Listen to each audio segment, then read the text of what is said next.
আসসালামু আলাইকুম, আমন্ত্রণ জানাচ্ছি আইজি ক্রিয়েশন নিউজ আপডেটে। সঙ্গে আছে আমি ইমতিয়াজ আহমেদ। শুরুতেই সংবাদ শিরোনাম।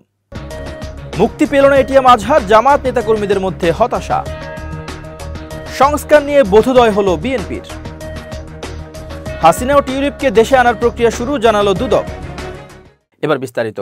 এটিএম আজহারুল ইসলামের মুক্তি দেরিতে হওয়ায় জামাত হতাশ না হলেও বিস্মিত ও ব্যথিত হয়েছে বলে মন্তব্য করেছেন দলের সেক্রেটারি জেনারেল অধ্যাপক মিয়া গোলাম পরোয়ার। মঙ্গলবার হাইকোর্টে এটিএম আজহারুল ইসলামের জামিন শুনানি শেষে সাংবাদিকদের একথা বলেন তিনি। পরোয়ার বলেন, ৫ আগস্টে সরকার পরিবর্তনের পর যারা আওয়ামী ফ্যাসিবাদের হাতে মজলুম ছিল, যেভাবে আটক ছিল, অন্যায় বিচারে যাদেরকে ফাঁসি দেওয়া হয়েছে, গুম করা হয়েছে, শাস্তি দেওয়া হয়েছে, প্রায় সকলেই কিন্তু মুক্তি পেয়ে গেছে। কিন্তু আমাদের মজলুম জননেতা এটিএম আজহারুল ইসলামের বিরুদ্ধে আনিত যে সমস্ত মিথ্যা অভিযোগ, তার কোনো একটি অভিযোগের আজহারুলের সম্পর্ক নেই, যেটা আদালতের মাধ্যমে আইনজীবীরা প্রমাণ করতে সক্ষম হয়েছে। এরপরও ৮ মাস অতিবাহিত হলেও এখনও তিনি জামিন পাননি। তিনি বলেন, আজহারুলের জামিন না হওয়ায় সারা দেশে আমাদের নেতাকর্মী, লাখ কোটি শুভাকাঙ্ক্ষী যারা ন্যায় বিচারের পক্ষে, তারা ব্যথিত হয়েছেন। জামাতের এই নেতা আরও বলেন, তবে আমরা হতাশ নই, কারণ আদালতের কাছে আমরা সুবিচারের জন্য এসেছি। আমরা আশা করি আদালত আমাদের সুবিচার করবেন। আমাদের সম্মানিত আইনজীবীদের কাছে আমরা ধৈর্য ধরব। আমরা আদালতের নিয়মের প্রতি শ্রদ্ধাশীল। তিনি আরও বলেন, আমরা হতাশ না হলেও ব্যথিত হয়েছি। এতদিন পরেও তার জামিন না হওয়ায় এই দায় আমাদের সবার। অবশেষে বোধোদয় হলো বিএনপির। জনগণের পালস বুঝে এবার তারা সিদ্ধান্ত নিতে যাচ্ছে। জাতীয় ঐক্যমত্য কমিশনের সঙ্গে তাড়াহুড়ো করে আলোচনা শেষ করতে চায় না বিএনপি। দলটি মনে করে এটা রাষ্ট্রের বিষয়, রিপাবলিকের বিষয়, তাই তাড়াহুড়ো করে আলোচনা শেষ করতে চায় না। মঙ্গলবার জাতীয় সংসদ ভবনের এলডি হলে জাতীয় ঐক্যমত্য কমিশনের সঙ্গে তৃতীয় দিনের মতো বিএনপির প্রতিনিধি দলের বৈঠকে দলটির স্থায়ী কমিটির সদস্য ও প্রতিনিধি দলের প্রধান সালাউদ্দিন আহমেদ সূচনা বক্তব্যে এসব কথা বলেন।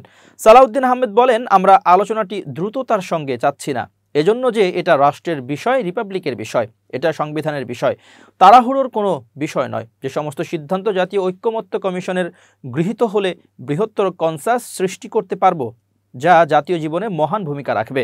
সুতরাং একটু সময় বেশি নিলেও বিস্তারিত রিপোর্টের উপর বিস্তারিত আলোচনা করছি। স্প্রেডশিট নিয়ে আলোচনা হয়নি উল্লেখ করে তিনি বলেন, জাতীয় ঐক্যমত্য কমিশনের প্রদত্ত স্প্রেডশিট নিয়ে আমরা আলোচনা করি নাই। এটা নিয়ে অনেক ধোঁয়াশা সৃষ্টি হয়েছে, যেটা ওনারা আলোচনা করতে আগ্রহী হয়নি, আমরা মোটেও আগ্রহী হইনি। আমরা বিস্তারিত রিপোর্টের উপর দফাওয়ারি আলোচনা করছি, যা আজকেই আলোচনা শেষ করতে চাই। বিএনপি বিচার বিভাগের সম্পূর্ণ স্বাধীনতায় বিশ্বাসী উল্লেখ করে তিনি বলেন, সুপ্রিম কোর্টের একটা সচিবালয় গঠন করার জন্য সুপারিশ করা হয়েছিল।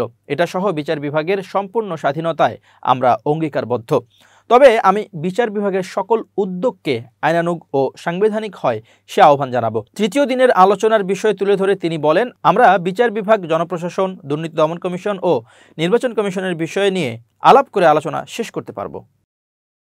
ছাত্র জনতার গণ অভ্যুত্থানে ক্ষমতাচ্যুত সাবেক প্রধানমন্ত্রী শেখ হাসিনা ও তার ভাগ্নি টিউলিপ সিদ্দিকীকে দেশে ফিরিয়ে আনার কার্যক্রম শুরু হয়েছে বলে জানিয়েছে দুর্নীতি দমন কমিশনের কমিশনার ব্রিগেডিয়ার জেনারেল অবসরপ্রাপ্ত হাফিজ আহসান ফরিদ। তিনি জানান, আমরা কাজ শুরু করেছি, তাদের ফিরিয়ে আনার জন্য দুদক প্রক্রিয়া শুরু করেছে। প্রয়োজনে বিদেশের বিভিন্ন সংস্থায় আমরা চিঠি পাঠাবো। মঙ্গলবার রাজধানীর সেগুনবাগিচায় দুদক কার্যালয়ে এক প্রেস ব্রিফিংয়ে তিনি এ তথ্য জানান। দুদক কমিশনার জানান, আমরা এখান থেকে স্বরাষ্ট্র মন্ত্রণালয়ে নথি পাঠিয়েছি, যেটাকে মিউচুয়াল লিগ্যাল অ্যাসিস্ট্যান্স রিকোয়েস্ট বলে। পররাষ্ট্র মন্ত্রণালয়ের মাধ্যমে তা বিদেশি দূতাবাসে যাবে, সেখান থেকে বাংলাদেশের এম্বাসিতে যাবে। সেই কাজ আমরা শুরু করেছি। তাদের ফিরিয়ে আনার জন্য দুদক প্রক্রিয়া শুরু করেছে। তিনি আরও জানান, টিউলিপ সিদ্দিকীকে দেশে কিভাবে ফিরিয়ে আনা যায় এর আইনি প্রক্রিয়া সম্পর্কে আমি বলতে পারছি না। তার বিরুদ্ধে মামলা হয়েছে। বাংলাদেশের নাগরিক হিসেবে তাকে যেসব চিঠিপত্র দেয়া হয়েছে তা তার বাংলাদেশি ঠিকানায় দেয়া হয়েছে। তাকে বিদেশি নাগরিক হিসেবে বিবেচনা করছি না। মামলা যখন হয়ে গেল, তিনি বিদেশে অবস্থান করছেন। তাকে ফিরিয়ে আনার উদ্যোগ নেওয়া হবে। তবে শেখ হাসিনাকে ফেরত আনতে রেড অ্যালার্ট জারি করা হয়েছে কিনা তা তিনি জানেন না বলে জানান। তিনি আরও জানান, এর মধ্যে বাংলাদেশ সরকারের পক্ষ থেকে জানানো হয়েছে শেখ হাসিনাকে ফেরত পাঠানোর জন্য বিভিন্ন আন্তর্জাতিক দুর্নীতি দমন সংস্থার সঙ্গে আমাদের চুক্তি পর্যায়ে রয়েছে। চুক্তি হয়ে গেলে আমরা তাদের কাছ থেকে সাহায্য পাব। গত বছরের ৫ আগস্ট ছাত্র জনতার গণ অভ্যুত্থানের মুখে ভারতে পালিয়ে যান শেখ হাসিনা। শেখ হাসিনা ও তার পরিবারের সদস্যদের বিরুদ্ধে হত্যা, গুম, দুর্নীতি, জালিয়াতি ও ক্ষমতার অপব্যবহারের অভিযোগে একাধিক মামলা হয়েছে। ক্ষমতার অপব্যবহার ও জালিয়াতি করে রাজুকের আবাসন প্রকল্পে 10 কাঠা করে 60 কাঠার প্লট বরাদ্দ নেওয়ার অভিযোগে সাবেক প্রধানমন্ত্রী শেখ হাসিনা ও তার পরিবারের সদস্য সহ 23 জনের বিরুদ্ধে 6টি মামলা করেছে দুদক।